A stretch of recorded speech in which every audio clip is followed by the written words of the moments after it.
from rain, frozen rain, or snow, that overnight, basically it froze up. So I'm out in the car and I can't get it to open. Well, let me show you an example of this, okay? You see, it's frozen. Now, I'm gonna hit the button. No move. Now, I'm gonna tell you something. Don't ever, if I click that button and it doesn't move, like I just did, and you heard the noise, don't ever continue to try doing it. There's too many cars they're called regulators that the motor's connected to, and it has either a spring action, or a lock action, a scissor action, or a cable action.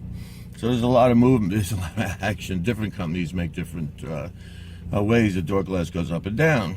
I'll give you a little secret, and don't try this at home, okay? Promise me you're not gonna try this at home, right? Now, I just beat it a little bit. I didn't hit it that hard. Did I? Only try it if I mean you're not really beating up. So when the door is frozen to the car, and you really need to have it open, it's an emergency and you can't wait for it to defrost on its own,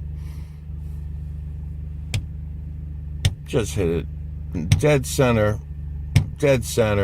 twice, and it might open for you. All right, so there's a little helpful hint as I just came across this situation as I'm in my car and it's frozen. This is Ray from autoglass.com and the Internet Glass Network, and you guys have a nice day.